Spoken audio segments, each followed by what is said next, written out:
அனைவருக்கும் வணக்கம். இன்னைக்கு நம்ம வேள்பாரியின் 17வது அத்தியாயம் பார்க்க இருக்கிறோம். வாங்க வாசிக்கலாம். அணங்கேறி ஆடிய பெண்கள் உக்கிரம் கொண்டனர். போர்க்களத்தில் விரிந்த கூந்தலும் பிளந்த வாயுமாக நினத்தை தின்று குதித்தாடும் பேயாடல் தொடங்கியது. துடியின் ஓசை காதை கிழித்தது. கூட்டத்தின் குளவை ஒளி பயங்கர அச்சத்தை ஏற்படுத்துவதாக இருந்தது. முன்புறம் கொற்றவையின் திசை நோக்கி துடியடித்து குலப்பாடலை பாடிக்கொண்டிருந்த பெண் ஆவேசம் மேலிட துடியை வீசி எறிந்து பின்புறம் திரும்பினாள். நெருப்பு கோலமாக இருந்தன அவளது கண்கள். அணங்குகளின் பேய் ஆட்டத்தால் நிலம் நடுங்கிக் கொண்டிருந்தது. பின்புறம் திரும்பியவள் களத்தின் நடுவில் வரையப்பட்டிருந்த கோலத்தை கால்களால் குறுக்கும் நெடுக்குமாக அழித்து அலங்கோலமாக்கினாள்.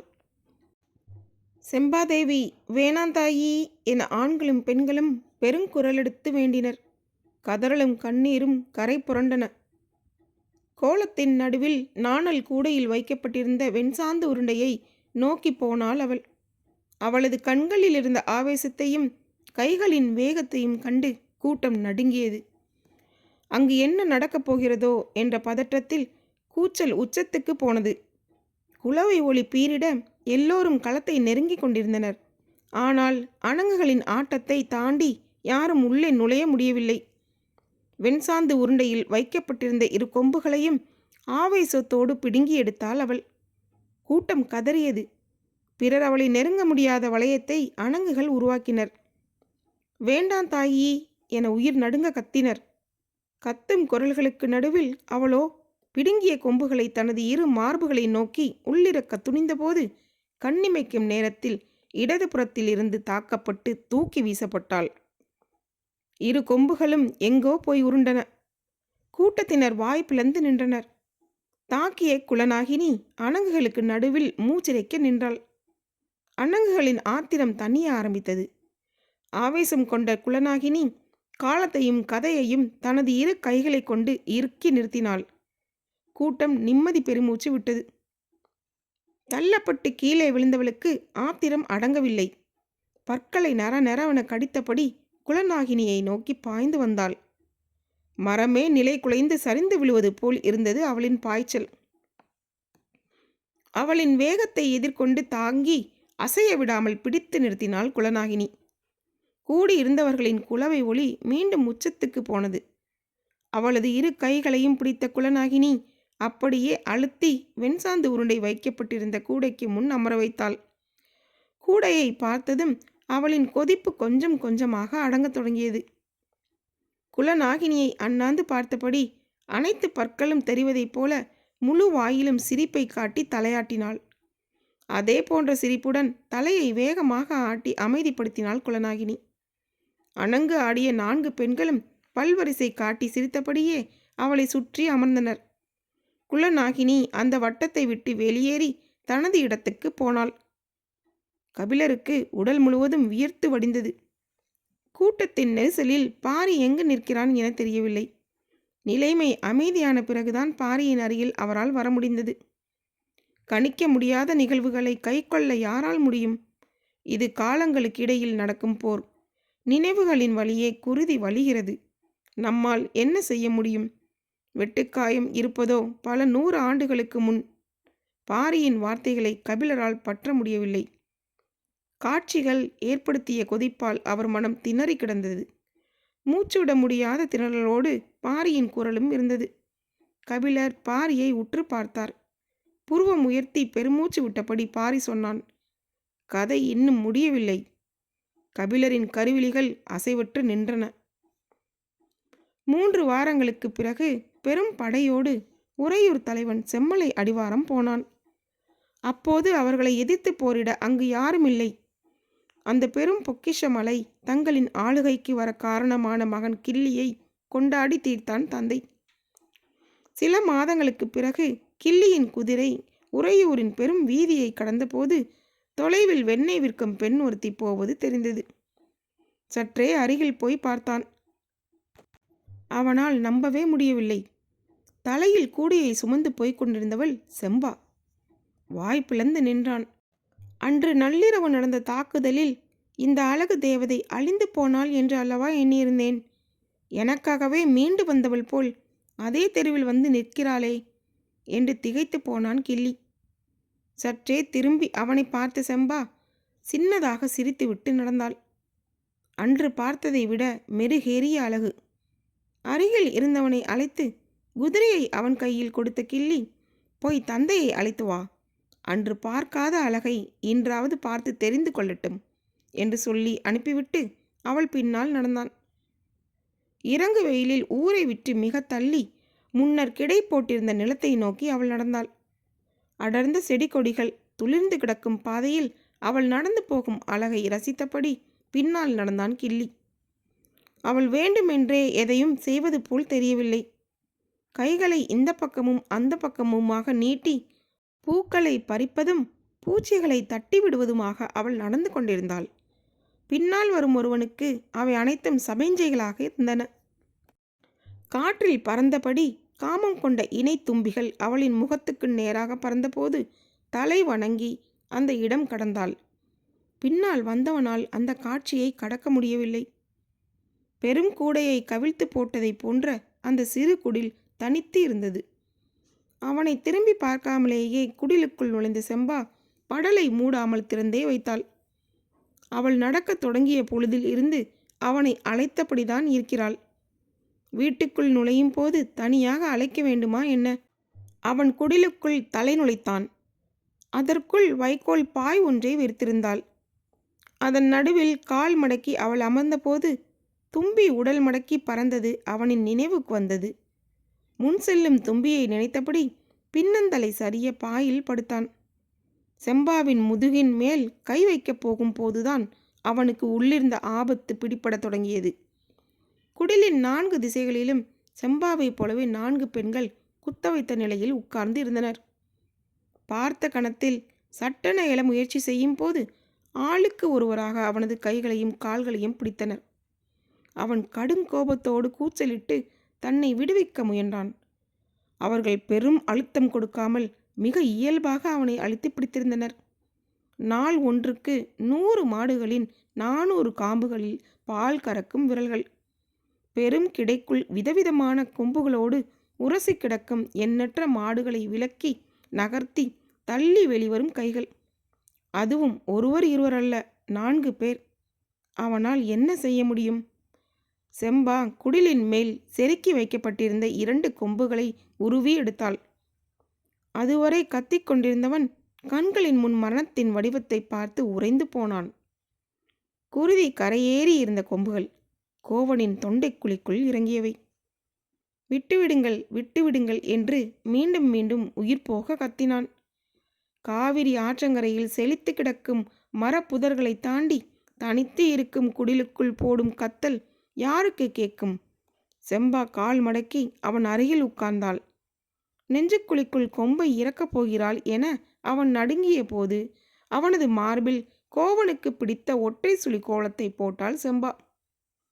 கொம்பின் நுனி அவன் நெஞ்சின் மேல் தோலை கீறியபடி நகர நெஞ்சு நிறைய மெல்ல ஊறும் குருதியின் வழியே ஒற்றை சுழி கோலம் உருவானது. அவள் என்ன செய்கிறாள் என அவனுக்கு புரியவில்லை. நெஞ்சு பகுதியை முடித்த பிறகு இடுப்புக்கு கீழ் 2 கால்களிலும் வளைந்த 2 கோடுகளை கொம்பின் கூர்முனை கொண்டு இழுத்தாள். கதறலை நிறுத்திய அவன் அவளது வினோதமான செயலால் உறைந்து போனான். 4 பெண்களும் அவனை அப்படியே புரட்டி போட்டனர். முதுகிலும் ஒற்றை சுழி கோலத்தை போட்டு இடுப்புக்கு கீழ் பாதம் வரை 2 கோடுகளை இழுத்தாள் செம்பா. கொம்புகளால் குத்தி கொல்லாமல் மேலெழுந்தபடி கீறி விடுகிறாள். இது போதும், எப்படியாவது உயிர் பிழைத்து விடலாம் என் நம்பிக்கை அவனது கண்களில் உயிர் கொண்டபோது அவனை தூக்கி நிறுத்தினர். சட்டென கையை உதறி தன்னை விடுவிக்க முயற்சி செய்தபோது இடதுபுறம் நின்றவள் ஒரு முறுக்கு முறுக்கினாள். நோயால் பாதிக்கப்பட்ட மாடுகளின் மூக்கில் பச்சிலை சாறு விட வேண்டும். அப்போது அதன் கொம்புகளை முறுக்கி மூக்கை மேல் நோக்கி திருப்பியபடி சாறு இறங்கும் வரை பிடித்திருக்க வேண்டும். மாடு தனது முழு பலத்தால் கொம்பை திருகும். ஆனால் அதை பிடித்திருப்பவர் அசையவிடக்கூடாது. மாட்டின் கொம்பை திருகி நிறுத்தும் பணிதான் கிடையில் அவளுக்கு பல நாள் கொடுக்கப்பட்டிருக்கிறது.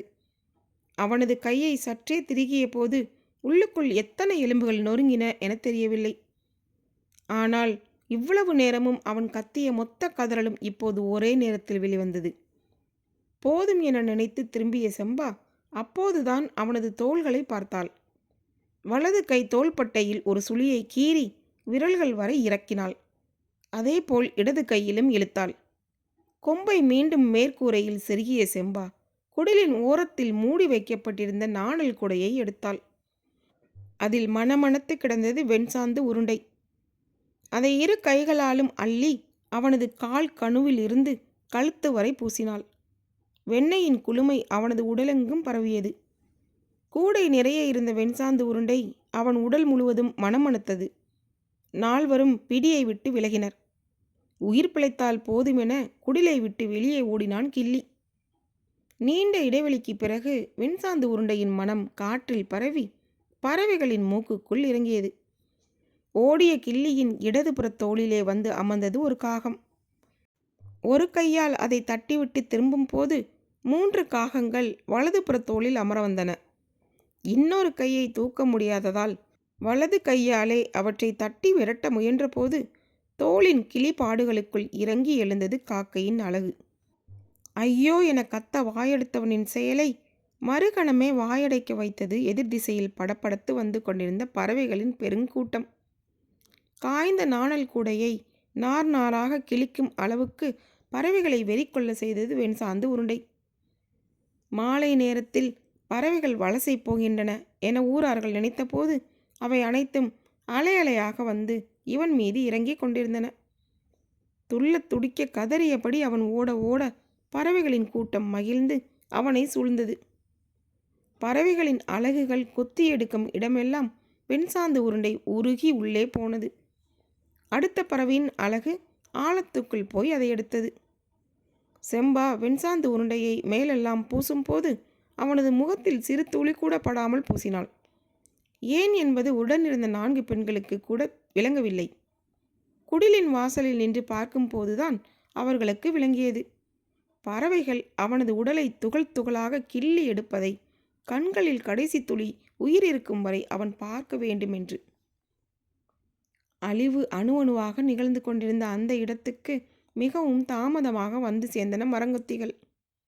அவற்றால் உள்நுழைய முடியவில்லை. காக்கைகளின் இடைவிடாத கரைச்சலும் பிற பறவைகளின் கத்தலுமாக பேரிரைச்சல் நிலவிய அந்த இடத்தில் மரங்கொத்தி பறவை ஒன்று அவனது இடதுபுற மார்பை நோக்கி ஓர் அம்பு நுழைவதைப் போல பாய்ந்து அதே வேகத்தில் வெளியே இழுத்தது தனது கூரிய அலகை. கபிலர் மறுநாள் காலையில் எழுந்தபோது உடல் முழுவதும் நடுக்கம் கொண்டிருந்தது. மூலிகை சாற்றை கொடுத்தார்கள். வாங்கி குடித்தார். பகல் முழுவதும் நடுக்கம் நீடித்தது. கண்ணுக்குள் செம்பாதேவி நிலை கொண்டிருந்தாள். ஆடுகளத்தில் உருண்டு விழுந்த 2 கொம்புகளை எடுத்து வந்து அவள் முன் வணங்கி நின்றான் முடியன். அதில் ஒன்றை அவனது இடுப்பு உறையில் செருகினாள்.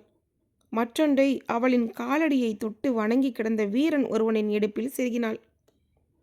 குலப்பாடலை துடியடித்து பாடிய அந்த பெண்ணின் முகத்தை அப்போதுதான் கூர்ந்து பார்த்தார் கபிலர். அவருக்கு அறிமுகமான முகமது. எங்கே பார்த்திருக்கிறோம் என யோசித்த போது புலிவால் குகை அவரின் நினைவுக்கு வந்தது. பன்றிக்கரியை அவளின் கையில் கொடுத்த கணம் நிழலாட கைகூப்பி கபிலர் சொன்னார், மகள் அல்லல், என் தாய் நீ. மாலை நெருங்கிய போது கபிலரின் இருப்பிடத்துக்கு வந்தான் பாரி. உடல் நடுக்கம் இருக்கத்தான் செய்தது. அதை காட்டிக்கொள்ளக்கூடாது என அவர் செய்த முயற்சி பலனளிக்கவில்லை. உங்களின் நடுக்கத்துக்கு காரணம் உடல் அல்ல, மனம். அது கலங்கி போயிருக்கிறது என்றான் பாரி. அதை ஏற்பதைப் போல தலையாட்டிய கபிலர் சற்று மௌனத்துக்கு பிறகு, சிந்தப்பட்ட குருதி கதைகளின் வழியே தலைமுறைகளுக்கு கைமாறி வந்து கொண்டே இருக்கிறது. கதைகள்தான் மனித நினைவுகளில் இருந்து குருதி வாடை அகலாமல் இருக்க காரணமா என்றார். ஆம் என தலையசைத்தபடி பாரி சொன்னான்.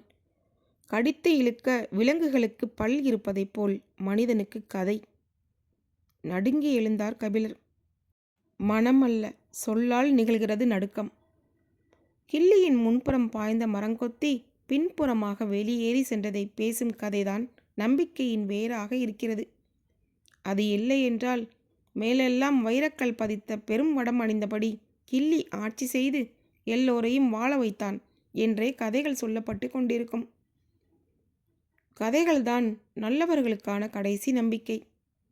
பறவைகள், விலங்குகள், மரம், செடி, கொடி என இயற்கை எல்லாம் நமக்கு துணை நிற்க, அழித்தொழிப்பவர்கள் வீழ்வார்கள், அழிக்கப்பட்டவர்கள் எழுவார்கள் என்ற நம்பிக்கையை கதையன்றி வேறு யார் கொடுப்பது? பாரி சொல்வதை கண்ணிமைக்காமல் பார்த்து கொண்டிருந்தார் கபிலர். பாரி தொடர்ந்தான். ஈட்டியை விசை கொண்டு எறியும் எங்கள் வீரர்களின் கை தன்னிகரற்ற வலிமை கொண்டிருப்பது சதையால் அன்று, கதையால். இந்த பதிலில் இருக்கும் நியாயங்கள் ஏன் என்னை வந்து சேரவில்லை? அதை தடுத்து கொண்டிருந்த உண்மைகள் என்ன என்று யோசித்தார் கபிலர். வேந்தர்களுடன் தான் கொண்ட நட்புக்கு மனம் நம்பிக்கையாக இருக்க நினைக்கிறது. தன்னை பேணி போற்றுவதில் வேந்தர்கள் காட்டிய அக்கறையை பொய் என எப்படி சொல்ல முடியும்? எண்ணங்கள் மனக்கலக்கத்தை மேலும் அதிகப்படுத்தின. அவர் பாரி சொன்னதை வழிமொழியவில்லை. முகம் உணர்வுகளை வெளிக்காட்டிவிடக்கூடாது என நினைத்து சற்றே இறுக்கத்துடன் தலையசைத்தார். கவனித்த பாரி சின்னதாக புன்முறுவல் பூத்தபடி இருக்கையை விட்டு எழுந்தான். நீங்கள் நன்றாக ஓய்வெடுங்கள், நாளை காலை நான் வந்து பார்க்கிறேன் என்றான். ஏன், நான் இன்று வர வேண்டாமா? உங்களது உடல்நிலை அப்படி இருப்பதால் ஓய்வெடுங்கள் என்று சொல்கிறேன். இன்று 3ஆம் நாள், பிற நாளை போல இருக்காது. சற்றே அச்சமூட்டுவதாக இருக்கும். அச்சம் என்பதற்கு அவன் கொண்டுள்ள விளக்கத்துக்குள் நேற்றைய நாள் இடம்பெறவில்லை போலும். கடந்த 2 நாட்களில் நடந்தவற்றை நினைவு கூர்ந்தவாறே கபிலர் கேட்டார். தெய்வ வாக்கு விலங்கு பலம் எடுத்த பிறகுதானே குலப்பாணன் உள்ளிறங்குவான். முன்கூட்டியே எப்படி சொல்கிறீர்கள்? 3ஆம் நாளில் தெய்வ வாக்கு விலங்குக்கு வேலை இல்லை. காலம் காலமாக பின்பற்றப்படும் மரபு இது. மரபுகளுக்கு காரணம் இருக்க வேண்டும் அல்லவா? நீங்கள் வருவதில் உறுதியாக இருக்கிறீர்களா? ஆம் என்றார் கபிலர். சரி, வாருங்கள், பேசிக்கொண்டே போவோம் என்றான் பாரி. இருவரும் கொற்றவை மரம் நோக்கி புறப்பட்ட போது இருள் முழுமை கொண்டு விட்டது. கபிலர் சொன்னார், மரபுக்கான காரணத்தை சொல்லாமல் அமைதி காப்பது எதனால்? தனித்த காரணம் ஒன்றுமில்லை. நான் வேறு சிந்தனையில் இருந்ததால் மறந்துவிட்டேன் என்று சொன்ன பாரி மேலும் கூறினான். உடலெல்லாம் அச்சம் கொண்ட தெய்வ வாக்கு விலங்கால் பழங்களைத்தான் எடுக்க முடியும், பாம்புகளை எப்படி எடுக்க முடியும்? புரியவில்லை என்றார் கபிலர். இன்று சொல்லப்பட போவது நாகக்குடியின் கதை. பரம்பின் குரல் ஒலிக்கும். இந்த புத்தகம் உங்களுக்கு பிடித்திருந்தால் சப்ஸ்கிரைப் பண்ணுங்கள், ஷேர் பண்ணுங்கள், கீழே இருக்க லைக் பட்டனை கிளிக் பண்ணுங்கள். மீண்டும் பாரி வருவான். நன்றி, வணக்கம்.